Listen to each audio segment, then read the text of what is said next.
শ্রীমদ্ ভগবদ্গীতা যথাযথ দ্বিতীয় অধ্যায় সাংখ্যযোগ শ্লোক নাম্বার 10।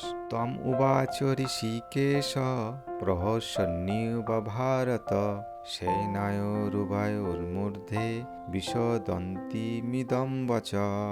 শব্দার্থ তম তাকে, উবাচ বললেন, ঋষিকেশ ইন্দ্র সমূহের অধিপতি শ্রীকৃষ্ণ, প্রহসন হেসে, এব এইভাবে, ভারত হে ভারত বংশযত ধৃতরাষ্ট্র, সেনায় সৈন্যদের উভয় পক্ষে, মধ্যে মাঝখানে, বিষিদন্তম বিষাদগ্রস্ত, ইদম এই, বচ বাক্য।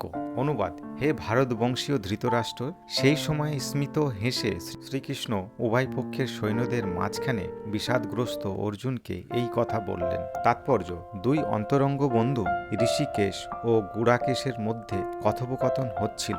বন্ধু হিসেবে তারা দুজনেই ছিলেন সমপর্যায়ভুক্ত, কিন্তু তাদের মধ্যে একজন স্বেচ্ছাকৃতভাবে অপরের শিষ্যস্ত বরণ করলেন। শ্রীকৃষ্ণ সেই সময় হাসছিলেন, কারণ তার বন্ধু তার শিষ্য হতে মনস্থির করেছিলেন। তিনি পরমেশ্বর, তাই প্রভুরূপে তিনি সকলেরই নিয়ন্তা, কিন্তু তা সত্ত্বেও তিনি তার ভক্তের বাসনা অনুযায়ী তাদের বন্ধু, পুত্র ও প্রেমিক সম্মত হন। কিন্তু তার ভক্ত যখন তার শিষ্যস্ত বরণ করে তাকে গুরু হিসাবে গ্রহণ করেন, তখন তিনি তৎক্ষণাৎ গুরুর ভূমিকা গ্রহণ করে ভগবত গাম্ভীর্য সহকারে উপদেশ দেন। এখানে আমরা দেখতে পাই গুরু ও শিষ্যের মধ্যে কথোপকথন হয়েছিল প্রকাশ্যভাবে যুদ্ধক্ষেত্রের দুই সেনানীর মাঝখানে, যার ফলে সেই কথা শ্রবণ করে সকলেই লাভবান হতে পেরেছিল। এর দ্বারা প্রমাণিত হয় ভগবদ্গীতার বাণী কোনো বিশেষ ব্যক্তি, সমাজ অথবা সম্প্রদায়ের জন্য নয়। এই বাণী সকলের জন্যে এবং শত্রু মিত্র নির্বিশেষে